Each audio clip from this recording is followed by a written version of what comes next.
एक संस्कृत में बहुत ही अच्छा श्लोक है, छने रुष्टा छने तुष्टा रुष्टा तुष्टा छने छने और व्यवस्थित चितानाम प्रसादो अपनी भयंकर। अगर कोई जो तत्काल प्रसन्न हो जाए, कभी नाराज हो जाए, तो उसका अगर प्रसाद भी हो, आपके ऊपर प्रसन्न भी है, तो वो भयंकर हो सकता है। तो ये प्रेसिडेंट ट्रंप जो है वो कब किस पे नाराज़ हो जाए, कब किस पे प्रसन्न हो जाए। पाकिस्तान अभी बहुत खुश भी हो रहा है, लेकिन गफलत में भी ना रहे, क्योंकि जो मैंने संस्कृत का श्लोक बताया था उस पर बहुत सटीक बैठता है। ऐसे लोगों का जो कभी रुष्ट हों कभी तुष्ट हों, उससे बचना ही अच्छा होता है। कभी भी घोड़े के पिछाड़ी नहीं जाना चाहिए, कब दुलत्ती मार दे कोई भरोसा नहीं है। नमस्कार दोस्तों, टेलीवाच चैनल के इस नए एपिसोड पे आपका स्वागत है। दोस्तों, आज मैं बात करूंगा ट्रंप के ट्रांजैक्शनल डिप्लोमेसी के कमाल की, जहां ट्रंप ने डिप्लोमेसी को बिजनेस डील बना दिया। अब डिप्लोमेसी राजनयिकों द्वारा नहीं किए जा रहे हैं, ट्रंप के द्वारा ट्वीट के माध्यम से किए जा रहे हैं।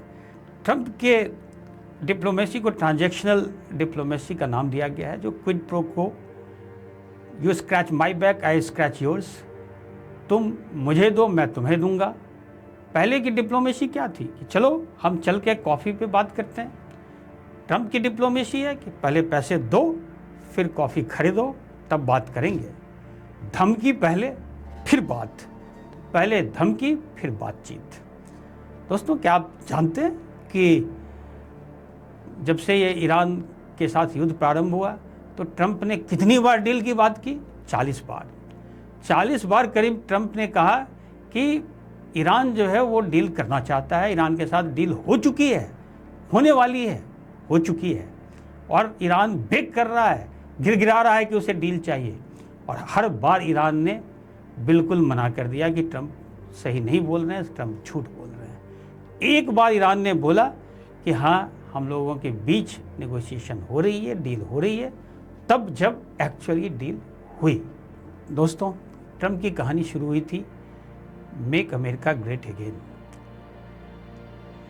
और आज जब इस डील के बाद लोग कह रहे हैं कि ये मेक ईरान ग्रेट अगेन वहाँ तक पहुँच गई है, तो मेक अमेरिका ग्रेट अगेन से मेक ईरान ग्रेट अगेन वहाँ तक की जो पिछले 3 महीने फरवरी के बाद से मार्च, अप्रैल, मई और अब जून, यहाँ तक के का जो सफ़र हुआ है ट्रंप का, उसने पूरे विश्व को अस्त व्यस्त कर दिया, इकोनॉमिक डिप्रेशन तक पहुँचा दिया, ठप कर दिया। एक व्यक्ति ने पूरी दुनिया को तबाह कर दिया। कोई ऐसा घर नहीं है सुदूर अटलांटिक से लेकर के अंटार्कटिका तक जहाँ पे कोई व्यक्ति इससे प्रभावित ना हुआ हो, जहाँ पे रेट्स इन्फ्लेशन नहीं हुआ हो, जहाँ पे बाज़ार में मूल्य बढ़ नहीं गए हों। अर्थव्यवस्था तबाह कर दी इस व्यक्ति ने, केवल सनकीपन की वजह से। और मज़े की बात है कि जब इस व्यक्ति ने जब डील भी करनी चाहिए ईरान के साथ, पहले तो आपने अटैक किया, आपने कहा, सवेरे कहते हैं कि सिविलाइजेशन ख़त्म हो जाएगा, शाम को कहते हैं कि हमारी डील हो गई, सवेरे कहते हैं हम बमबारी करेंगे, उनके सारे पुल, उनके जो विद्युत संयंत्र है सभी बर्बाद कर देंगे, शाम को कहते हैं हमारी डील हो गई है, ईरान तो बहुत ही अच्छा है। खुद ही स्वीकार किया कि ईरानियंस जो है वॉर में हार जाते हैं, नेगोशिएशन में जीत जाते हैं। वही हुआ, उनकी बात अक्षरता सत्य साबित हो गई। जो अभी इस्लामाबाद मेमोरेंडम ऑफ अंडरस्टैंडिंग, जो कि इस्लामाबाद मेमोरेंडम ऑफ मिसअंडरस्टैंडिंग ज़्यादा है, उसमें भी उन्होंने यही बात की है कि एक तरह से देखा जाए तो सारे ईरान के जो फ्रोजन एसेट्स हैं वो अनफ्रीज कर दिए जाएंगे। जो न्यूक्लियर के बारे में थोड़ी बहुत चर्चा हुई है, लेकिन उन्होंने केवल 60 दिनों के लिए स्टेट ऑफ हॉर्मुज़ की बात की है कि 60 दिनों तक स्टेट ऑफ हॉर्मुज़ बिल्कुल ही उस पर कोई टॉल नहीं लिया जाएगा, लेकिन उसके बाद क्या होगा उसकी बात नहीं की जा रही है। और इसके अलावा अगर आप देखें तो फ्रोजन एसेट्स, $300 बिलियन, सारे प्रॉमिसेस तो ईरान के लिए किए गए हैं। तो आखिर अमेरिका ने आखिर इस डील के लिए उसकी मजबूरी क्या थी? और ये ट्रंप की कौन से पर्सनालिटी डिसऑर्डर है जिसकी वजह से इस टाइप के डील्स हो रहे हैं? तो ये हमेशा दोस्तों ये होता है कि जब कोई नार्सिसिस्टिक व्यक्ति होता है, नार्सिसिस्ट होता है, तो वो केवल चापलूसी पसंद होता है। आपने देखा होगा कि अभी जो G7 कंट्रीज़ की जो मीटिंग हो रही थी, उसमें इटली के प्रधानमंत्री मेलोनी के लिए किन शब्दों का प्रयोग उन्होंने किया कि वो तो मरी जा रही थी उनके साथ फ़ोटो खिंचाने के लिए। इसी तरह उन्होंने जो पूरी दुनिया के जो उसके अपने दोस्त हैं, जो उनके अपने नाटो के कंट्रीज हैं उनके जो प्राइम मिनिस्टर, उनके प्रेसिडेंट, फ्रांस के प्रेसिडेंट के खिलाफ उसने उनकी वाइफ को लेकर के कुछ कमेंट कर दिया। जो यूके के प्राइम मिनिस्टर स्टारमर थे उनके खिलाफ उनको बहुत ही कमज़ोर प्रधानमंत्री बता दिया। उसने इसके पहले स्पेन के खिलाफ बोला, कनाडा के खिलाफ बोला। उस सबसे पहले तो वो जो लोग जो उनके साथ होते हैं उन्हीं के खिलाफ हो जाते हैं। तो ये जो नार्सिसिस्ट लोग होते हैं उनकी एक ये खूबी होती है कि जो उनके साथ होते हैं सबसे पहले वो उन्हीं के ऊपर अटैक करते हैं। जो उनके विरोधी होते हैं, प्रतिद्वंदी होते हैं, जो उनकी आंखों में आंखें डाल करके बातें करते हैं, जैसे चाइना है, जैसे रशिया है, जैसे नॉर्थ कोरिया है और अब जैसे ईरान है, तो फिर वो हिचक जाते हैं, तब वो संभल जाते हैं, क्योंकि कोई आंखें में आंखें डाल के बात करता है उनसे। तो ये अंदर से बड़े कमज़ोर होते हैं, ऊपर से बड़े सख्त दिखते हैं, लेकिन इनको लगता है कि कोई चापलूसी कर रहा है तो उसकी बात करें। और क्या मज़े की बात है कि एक ऐसा डील था जिसमें एक तरफ अमेरिका का वो प्रेसिडेंट है जो पूरी दुनिया में अब एक मस्खरा सा व्यक्ति बनता जा रहा है, लेकिन जिसने पूरे दुनिया को तबाह कर दिया। दूसरी तरफ ईरान जो एक धर्म विशेष को लेकर के और पूरी तरह से एक जिहादी मानसिकता वहाँ पे भी है, केवल धार्मिक भावनाएं वहाँ पे हैं, महिलाओं को स्वतंत्रता नहीं है। तो एक तरफ वो है जिसने जो 1979 से पहले जो ईरान था, उसके बाद जो ईरान है उसमें आप देखिए, हो सकता है कि मिलिट्रली वो बहुत ताकतवर हो गया, उसने अभी अमेरिका को भी झुका दिया, लेकिन क्या वहाँ के लोग, वहाँ की महिलाएं, वहाँ के नागरिक अपने आप को खुली हवा में सांस ले सकते हैं? तो ये दो, और इस बीच में मध्यस्थता की भूमिका कौन कर रहा है? तो पाकिस्तान। वो पाकिस्तान जिसने सालों तक ओसामा बिन लादेन को अपने यहाँ छिपाए रखा। लेकिन प्रेसिडेंट ट्रंप को ऐसे ही लोग सूट करते हैं। माय फेवरेट फील्ड मार्शल, हमेशा वो आसिम मुनीर के लिए शब्दों का प्रयोग करते हैं। अभी उनके वाइस प्रेसिडेंट ने भी कहा है कि विगत 2 महीनों में जितनी मेरी अपनी पत्नी से बात नहीं हुई होगी, उससे ज़्यादा तो मेरी आसिम मुनीर से बात हुई है। तो ऐसा व्यक्ति जो आर्मी का जनरल वहाँ का हो, जो इससे पहले कई बार जिहादी बातें कर चुका है, भारत के बारे में उसने कहा है कि हिंदू मुस्लिम कभी एक साथ नहीं रह सकते, और ऐसे व्यक्ति के कहने पे, जिसने आपको सितंबर 9/11 की जो घटना अमेरिका में हुई थी, उसके बाद ओसामा बिन लादेन को 10 साल तक को पाकिस्तान में उसी आर्मी ने छिपा के रखा था, और ऐसे व्यक्ति को के मध्यस्थता, ऐसे व्यक्तियों की बात में आकर के आप पूरा ये सब कर रहे हो, ये आपको मुबारक हो सकता है पूरे विश्व के लिए एक अच्छी खबर है।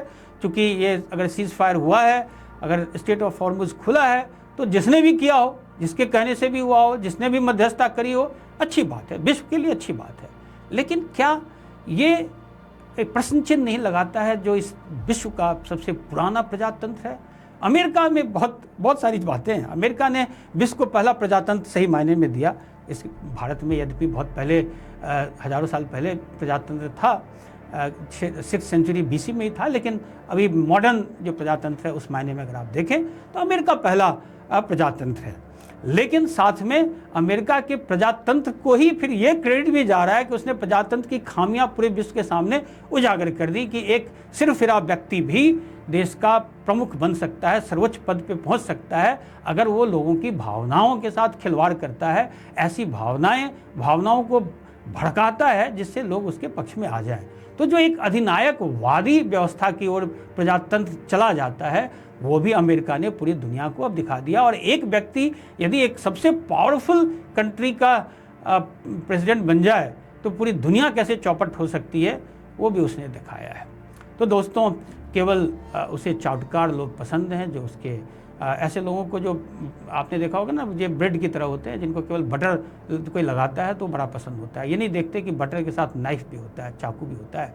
तो जो व्यक्ति बटर लगाता है वो जब ज़रूरत पड़ेगी तो फिर चाकू का भी इस्तेमाल करता है, जो पाकिस्तान हमेशा करता रहा है। तो उस पर विश्वसनीय नहीं है। लेकिन हम यही उम्मीद करते हैं कि पाकिस्तान को जो ये न्यूली फाउंड नई शोहरत मिली है, तो शायद नई जो इज्जत मिली है, शोहरत मिली है, और शांति दूत अपने आप को कहने लगे हैं, तो शायद बाकी देशों से भी फिर रिलेशन सुधारे अगर शांति दूत बने। हो सकता है ये भारत के पक्ष में अच्छी बात हो, क्योंकि आपने अमेरिका ईरान के बारे में बार बार कह रहे हो कि हमने इनके रिलेशंस ठीक कर दिए, इनके बीच मध्यस्थता की भूमिका करी। तो सबसे पहले तो जो आपके पड़ोसी हैं, अफगानिस्तान है, भारत है, इनसे भी आपके रिलेशन कैसे हैं, आपने इसके पहले क्या क्या किया, सबको पता है। तो मैं उम्मीद करता हूँ कि शायद एक चेंज आएगा, इसके बाद कुछ परिवर्तन आ जाए। हो सकता है इस पूरे क्षेत्र को इससे फ़ायदा हो जाए, तो ये अच्छी बात है। हम लोग आखिर पड़ोसी हैं, पड़ोसी कभी हटाए नहीं जा सकते। हम लोग एक ही भारतवर्ष के जो पुराने भारत था उसका हम लोग सब एक ही अंग हैं, एक ही लोग हैं, जो यहाँ थे पहले वहाँ चले गए। तो उसमें बहुत ज़्यादा फ़र्क हम दोनों के बीच नहीं है। लेकिन जहाँ तक ये ईरान के साथ जो अभी सीज़ फायर 60 दिनों का हुआ है, या जो डील आगे होने वाली है, उसमें कई प्रश्न चिन्ह जरूर लगे हैं। प्रश्न चिन्ह अमेरिका के ऊपर लगे हैं, प्रश्न चिन्ह प्रेसिडेंट ट्रंप के ऊपर लगे हैं, और प्रश्न चिन्ह बाकी सब पे भी लगे हैं कि क्या ये डील से पूरी जो इस मिडिल ईस्ट में जो एक अभी तक की जो व्यवस्था थी उसमें परिवर्तन होने की संभावनाएं है। तो उसकी संभावनाएं बहुत हैं। ईरान एक ऐसा कंट्री इस पूरे ईरान वॉर के बाद उभर करके सामने आया है, जो अब आगे अपनी चौधराहट जारी रखेगा। अब अपनी चौधराहट जारी रखने के लिए इजराइल के भी इश्यूज अपने हो सकते हैं, और जो इसके आसपास जितने कंट्रीज हैं अब ये उनके लिए भी परेशानी का सबब बन सकता है। तो अब आगे आने वाले समय में ईरान की क्या भूमिका होती है, पाकिस्तान की क्या भूमिका होती है, और जो बाकी कंट्रीज हैं सऊदी अरबिया, कतर और यूनाइटेड अरब एमिरेट्स या फिर कुवैत, इन सब की क्या स्थिति होती है, उस पर भी बहुत कुछ डिपेंड करेगा। तो दोस्तों, केवल मैं इतना कहना चाहूँगा कि जब डिप्लोमेसी से हट करके ट्वीट से डिप्लोमेसी, अभी तक लोग कहते थे कि जब एआई आएगा तो बहुत लोगों की नौकरी खतरे में पड़ जाएगी, तो जब से ट्रंप आया है तो कम से कम जो डिप्लोमेटिक सर्किल है उनकी नौकरी तो खतरे में पड़ ही गई। अगर प्रेसिडेंट ट्रंप अपने ट्वीट से ही, एक्स पे ही सारे डिप्लोमेटिक चीज़ें बाहर जाहिर करते हैं, सारे फैसले लेते हैं, फैसले सुनाते हैं, या उसी के माध्यम से धमकी देना, डील करना, धमकी देना, डील करना, यही सब चलता रहता है, तो फिर भगवान ही बचाए अगर ऐसी डिप्लोमेसी होने लगी। तो अभी जो पूरे जियोसेंट्रिक, जो पूरे जो जियोपॉलिटिकल सिचुएशन है पूरे वर्ल्ड की, उसको उस व्यक्ति ने अस्त व्यस्त कर दिया है।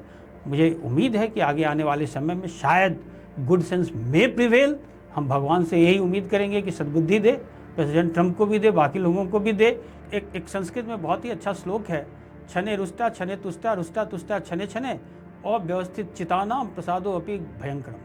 अगर कोई जो तत्काल प्रसन्न हो जाए, कभी नाराज हो जाए, तो उसका अगर प्रसाद भी हो, आपके ऊपर प्रसन्न भी है, तो वो भयंकर हो सकता है।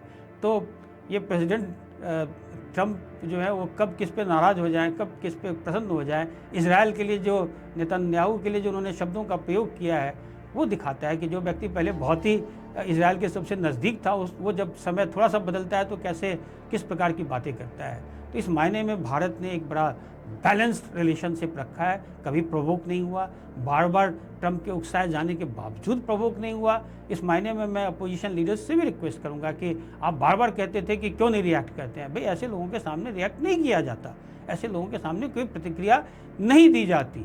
अभी पाकिस्तान बीच में मध्यस्थता कर रहा है, आगे उनकी क्या स्थिति होगी कोई नहीं जानता, बहुत सारी बातें अभी भविष्य में होंगी, लेकिन जो हमें लग रहा है कि जो अभी दिख रहा है वही आगे होने वाला नहीं है। आज 60 दिनों के बाद क्या होगा वो शायद कुछ और होगा। पाकिस्तान अभी बहुत खुश भी हो रहा है, लेकिन वो गफलत में भी ना रहे, क्योंकि जो मैंने संस्कृत का श्लोक बताया था उस पर बहुत सटीक बैठता है। ऐसे लोगों का जो कभी रुष्ट हों कभी तुष्ट हों, उससे बचना ही अच्छा होता है। कभी भी घोड़े के पिछाड़ी नहीं जाना चाहिए, कब दुलत्ती मार दे कोई भरोसा नहीं है। तो एक ऐसा घोड़ा है जो कब दुलत्ती मार दे, जब आप पीछे पीछे जा रहे हो और माय फेवरेट फील्ड मार्शल बन रहे हो, माय फेवरेट प्राइम मिनिस्टर बन रहे हो, तो कब दुलत्ती भी लगेगी उसका कोई भरोसा नहीं है। तो आप भी सचेत रहें। बहुत बहुत धन्यवाद।